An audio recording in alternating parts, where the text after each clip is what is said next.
He stood 5'3", so on stage beside Elvis Presley, he sometimes climbed onto an empty Coca-Cola crate just to reach the microphone. For 17 years inside Graceland, Charlie Hodge was the man who handed the king his water and draped the silk scarves around his neck. Most fans watching those packed Las Vegas concerts of the 1970s never even learned his name. But Charlie was the one person standing close enough to hear how Elvis really sounded near the end. The tired breath under the voice, the exhaustion behind the smile. And the last words the king left him weren't shouted from a stage or written into a will. They were quieter than that.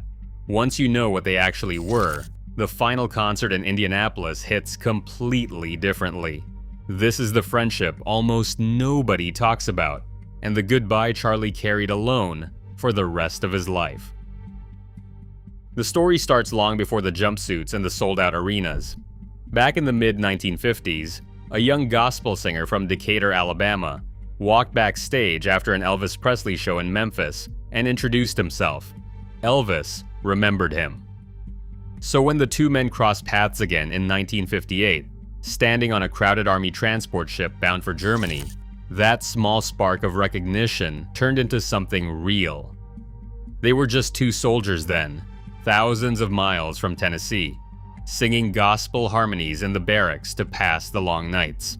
There were no screaming crowds on that muddy army base, no Cadillacs, no Colonel Tom Parker scripting every move. And there was a deeper reason Elvis needed a friend right then. His mother, Gladys, had just died, and the loss had gutted him. Therefore Charlie, warm and funny and steady, became exactly the kind of person a grieving young man needed near him. That quiet stretch in Germany, far from the fame, is the foundation. Everything else was built on. When their service ended in 1960, Elvis didn't want to lose him, so he invited Charlie Hodge back to Memphis and into the inner circle the press would later nickname the Memphis Mafia. Charlie moved into Graceland and stayed for 17 years. He was the only trained musician in that whole crew of bodyguards and buddies, so his role became something no one else could fill. He sang the high harmonies Elvis couldn't reach.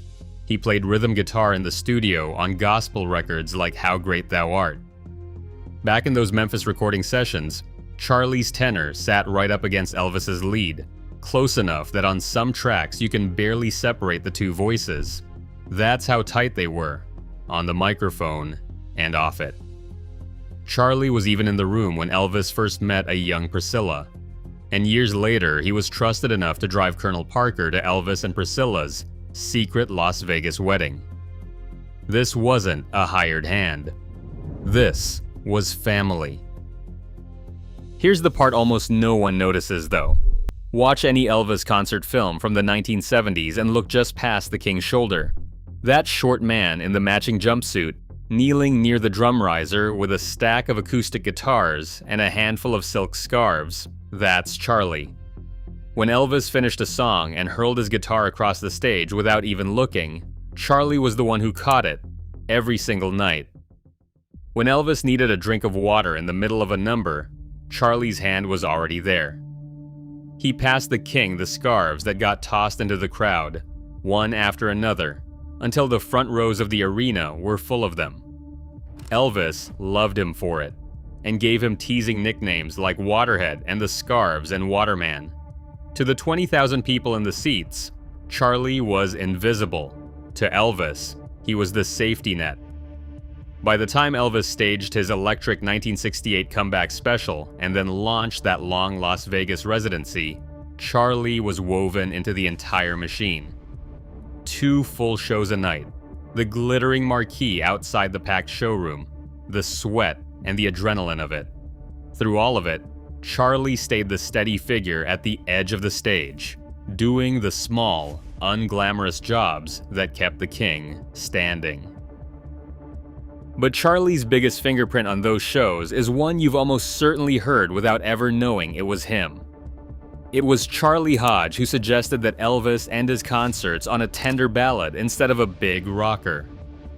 Therefore, night after night, In Las Vegas, and in every city on the Endless Tour, the show closed the exact same way. The stage lights would soften, the TCB band would settle, and Elvis would sing "Can't Help Falling in Love." Charlie stood right beside him for it, harmony ready, guitar in hand. Thousands of strangers were hearing a beautiful love song. Charlie was hearing his best friend. Hold on to that closing song, because it matters far more at the end of this story than anyone in those arenas ever realized. If stories like this are why you're here, do me one favor and subscribe to the channel, because we spend our time on the people history left standing just off camera, the ones beside the famous moments who never got their name in the headline. Now, back to Charlie and the King. By the mid-1970s, though, the man Charlie stood beside every night was quietly slipping. The brutal touring schedule, the prescription packets, the near-total isolation inside Graceland, all of it was catching up to Elvis. And Charlie watched it happen up close in a way the public never could.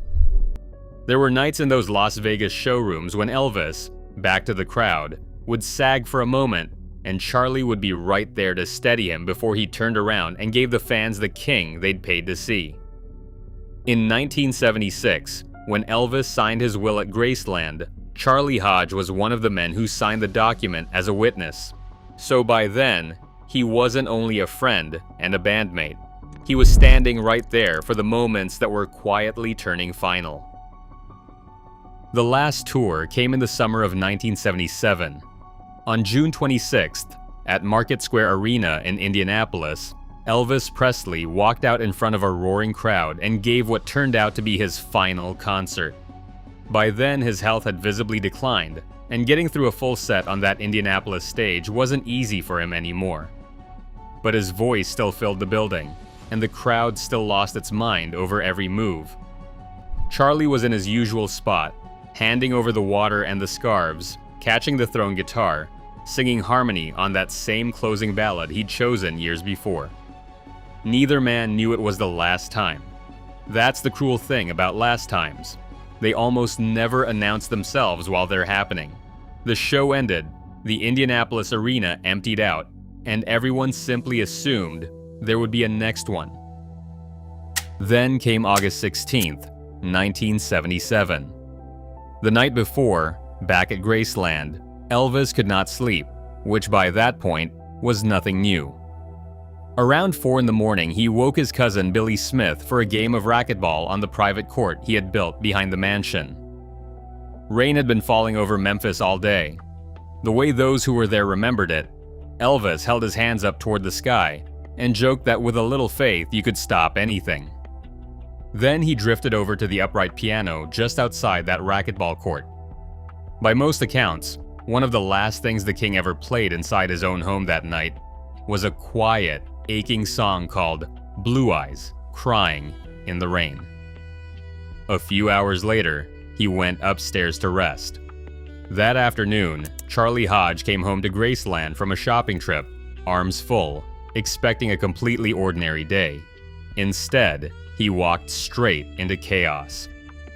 Vernon Presley, Elvis's father, met him and said they were trying to help Elvis, but it was already too late. Charlie later described it plainly, with no drama at all. Elvis was already gone, he said, and nothing would have helped him. An ambulance from a nearby Memphis firehouse arrived to a scene the crew described as raw, screaming grief. Charlie helped to carry his best friend of nearly 20 years down the Graceland staircase on a stretcher. At Baptist Memorial Hospital, Elvis Presley was pronounced dead at just 42 years old. Far too soon. So what were the last words Elvis ever really left Charlie Hodge? Here's the honest answer, and it's the part that stays with you. There was no secret final speech, no dramatic whisper for the history books, no movie-style goodbye between the two friends. What Elvis left Charlie instead were the words they had ended nearly every single show with for years. The last line of the ballad Charlie himself had picked. "Take my hand, take my whole life too, for I can't help falling in love with you." For the rest of Charlie's life, that song could never again be just a song.